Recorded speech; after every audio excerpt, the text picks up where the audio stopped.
예수께서 권능을 가장 많이 행하신 고을들이 회개하지 아니하므로 그때에 책망하시되 화 있을진저 고라시나, 화 있을진저 벳세다야.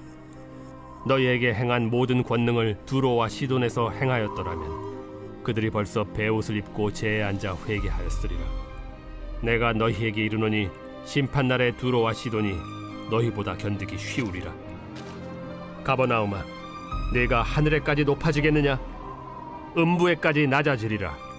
네게 행한 모든 권능을 소돔에서 행하였더라면 그 성이 오늘까지 있었으리라. 내가 너희에게 이르노니 심판날에 소돔 땅이 너보다 견디기 쉬우리라. 그때 예수께서 대답하여 이르시되 천지의 주제이신 아버지여, 이것을 지혜롭고 슬기 있는 자들에게는 숨기시고 어린아이들에게는 나타내심을 감사하나이다. 옳소이다. 이렇게 된 것이 아버지의 뜻이니이다. 내 아버지께서 모든 것을 내게 주셨으니 아버지 외에는 아들을 아는 자가 없고 아들과 또 아들의 소원대로 계시를 받은 자 외에는 아버지를 아는 자가 없느니라. 수고하고 무거운 짐진 자들아, 다 내게로 오라. 내가 너희를 쉬게 하리라. 나는 마음이 온유하고 겸손하니 나의 멍에를 메고 내게 배우라. 그리하면 너희 마음이 쉼을 얻으리니 이는 내 멍에는 쉽고 내 짐은 가벼움이라.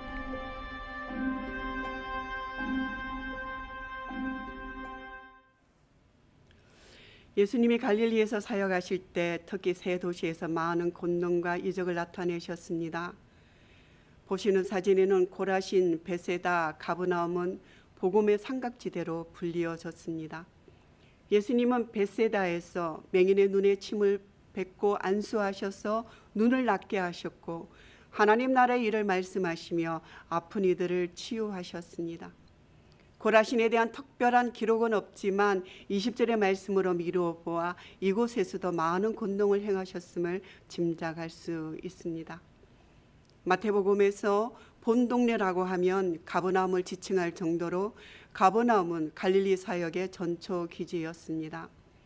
예수님은 가버나움을 수시로 출입하시면서 해당장 야이로의 딸을 살리시고 혈루증 걸린 여자를 고치시며 많은 병자를 낫게 하셨습니다.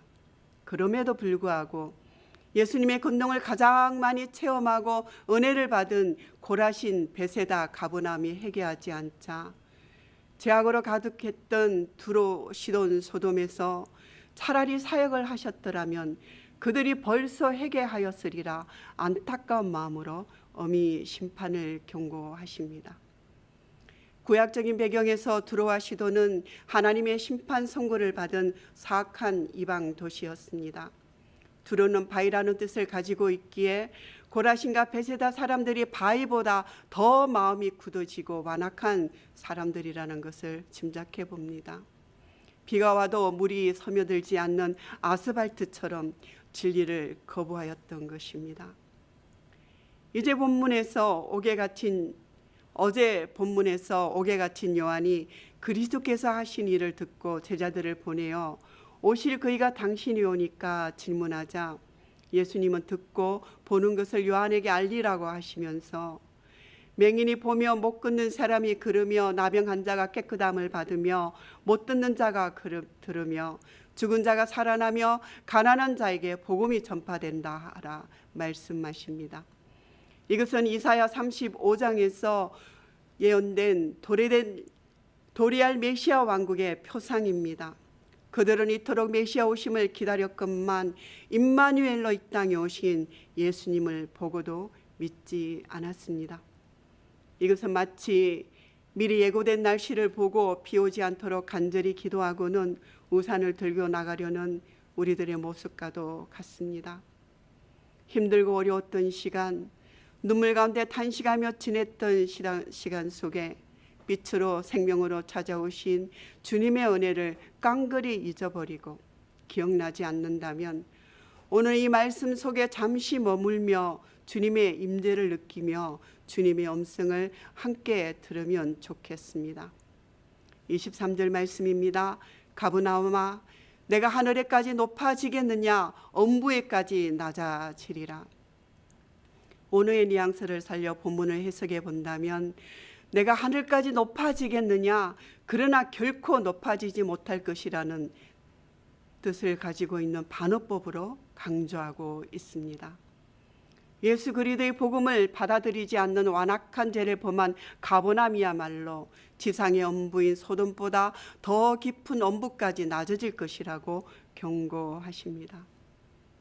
25절 말씀입니다. 그때 예수께서 대답하여 이르시되 천지의 주되이신 아버지여, 이것을 지혜롭고 설기 있는 자들에게는 숨기시고 어린아이들에게는 나타내심을 감사하나이다. 마태는 앞선 20절 24절까지 갈릴리 불신자들에 대한 경고를 다룬 반면에 이와 극명하게 대조되는 하나님의 복음 계시 섭리에 감사 기도를 드리며 수많은 인생들을 향한 성자 예수님의 초청이라는 또 다른 내용을 우리에게 펼쳐 보여줍니다. 이어지는 28절 말씀입니다. 수고하고 무거운 짐진 자들아 다 내게로 오라. 내가 너희를 쉬게 하리라. 80년대 한국의 택시 성강장 지붕에 많은 곳에는 수고하고 무거운 짐진 자들아 다 내게로 오라. 내가 너희를 쉬게 하리라. 이 성경 구절이 인쇄되어 있어서 지나다니면서 쉽게 눈에 들어왔습니다. 사는 것이 너무 힘들어서 스스로 인생의 마지막 시간을 생각하던 분이 길을 가다가 바라본 이 말씀은 그분의 눈에서 마음으로 스며들어 마지막 행선지로 교회나 한번 가보자고 간 그날에 생명의 주님을 만나 새로운 인생의 여정을 걸어갈 수 있었다는 간증들이 참 많았습니다. 예수 그리스도는 어제나 오늘이나 영원토록 동일하십니다.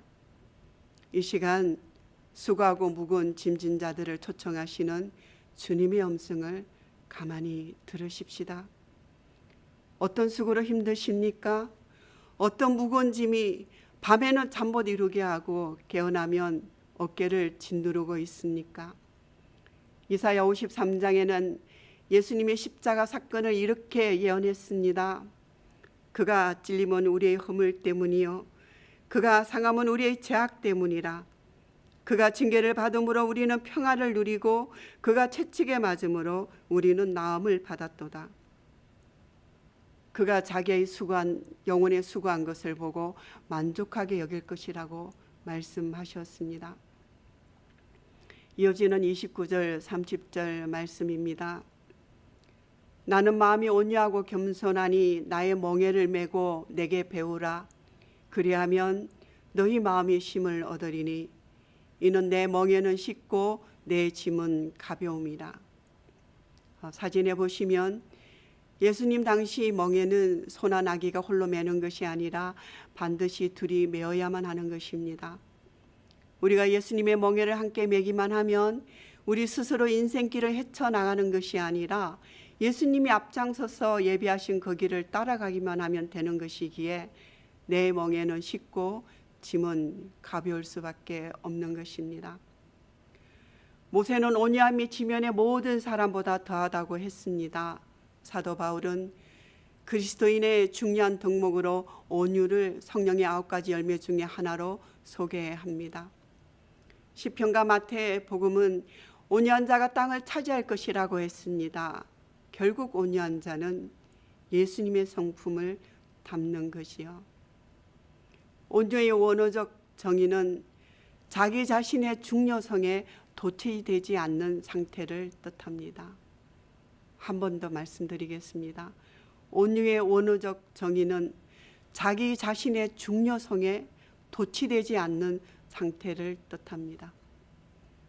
예수님은 아버지의 뜻을 따라 이 땅에 오셨습니다. 이 땅에서 일어나는 모든 일들에 대한 반응은 온유하고 겸손하셨습니다. 불의한 세상 속에서 하나님 아버지의 선하심을 따라 순종하시고자 새벽 한적한 곳에 나가서 기도하셨고 겟세마네 동산에서는 땀이 핏방울이 되도록 하나님 앞에 무릎을 꿇으셨습니다. 앞선 26절 27절에서는 올소이다 이렇게 된 것이 아버지의 뜻이니이다. 내 아버지께서 모든 것을 내게 주셨으니 아버지 외에는 아들을 아는 자가 없고 아들과 또 아들의 소원대로 계시를 받는 자 외에는 아버지를 아는 자가 없느니라. 온유란 내게 일어난 일에 대하여 이상하게 생각하지 않는 태도입니다. 가족과 부딪힐 때, 동료와 충돌할 때, 악플의 공격을 당할 때, 자녀가 말을 듣지 않을 때, 신앙이나 인종, 사회, 계급 등의 이유로 거부를 당할 때, 세대나 경제, 생활, 문화가 다른 사람들에게 오해를 받을 때 어떻게 반응해야 하는지요? 맹렬히 타는 산불처럼 품었던 마음의 생각이 뚜껑을 열고 소리 지르며 분노해서는 안 될 것입니다. 마치 냄비 속에 음식이 타지 않도록 센 불을 약하게 하거나 아예 꺼버리는 주인의 손에 잘 조절되는 가스레인지와도 같이 우리는 온유함으로 반응해야 할 것입니다. 십자가에 달리신 예수님은 온유하심의 극치를 보여주셨습니다. 십자가에서 내려와서 너를 구원하라는 로마 군병들의 조롱에도 이 땅에 보내신 아버지의 뜻을 따라 묵묵히 온 인류를 대신한 어린 양이 되셔서 부르심의 길을 가셨습니다. 성경시대 예수님이 권능을 가장 많이 행하신 고을이 회개하지 않았음을 보았을 때 우리들도 느끼는 감정은 감히 예수님을 어떻게 보고 아니 어떻게 그럴 수가 공감하며 그 시대에 우리가 태어나지 않았음을 감사한 적도 있었을 것입니다. 우리가 인생에서 수고로움을 느끼는 가장 근본적인 이유는 자기가 인생의 주인이라고 생각하기 때문이지요. 스스로 주인 행세를 하는 사람은 자기 내면에서 끊임없이 일어나는 욕망이 채워지지 않기 때문에 불안해하고 긴장하고 분노합니다. 남이 누리는 만큼 가져야 한다는 초조함과 다른 사람보다 더 많은 것을 누리고 싶은 욕망 때문에 쉼을 누리지 못합니다.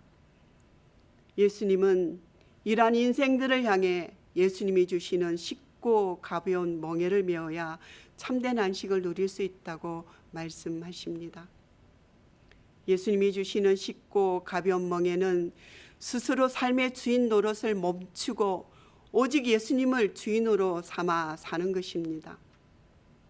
예수님을 주인 삼는다는 것은 그분의 말씀에 따라 살아가는 것입니다. 이 길은 끊임없는 욕망과 욕심으로부터 해방되는 길이며 예수님이 주시는 평강을 누리는 유일한 길입니다. 인생의 무게에 눌리고 지쳐 있다면 이제 예수님 앞으로 나오시기 바랍니다. 그분을 인생의 주인으로 모시고 그분의 말씀을 따라 살기를 결심하십시다. 지금까지 경험해 보지 못한 참된 쉼과 참 만족을 경험하게 될 것입니다. 오늘 본문 28절과 30절 말씀을 메시지 성경에서 현대어로 이렇게 초대하고 있습니다. 나와 함께 길을 났으면 너희 삶은 회복될 것이다. 내가 너에게 제대로 쉬는 법을 가르쳐 주겠다. 나와 함께 걷고 나와 함께 일하여라. 자연스러운 어뢰의 리듬을 배워라. 나는 너에게 무겁거나 맞지 않는 짐을 지우지 않겠다. 나와 함께 있으면 자유롭고 가볍게 사는 법을 배울 것이다. 주님이 초대하셨습니다. 주님, 오늘도 수고하고 무거운 짐을 주님께 가지고 나왔습니다. 날마다 우리 짐을 지시는 주님, 우리 구원이신 하나님을 찬송하며 감사하며 예수님 이름으로 기도하였습니다. 아멘. 이제는 우리 주 예수 그리스도의 은혜와 하나님 아버지의 변함없으신 사랑하심과 성령님의 내주 교통하심이 예수님과 함께 멍에를 메고 온유와 겸손으로 참된 안식을 누리고자 하는 이 땅의 모든 주의 백성들 위해 이제로부터 영원토록 함께 하시기를 간절히 축원하옵나이다. 아멘.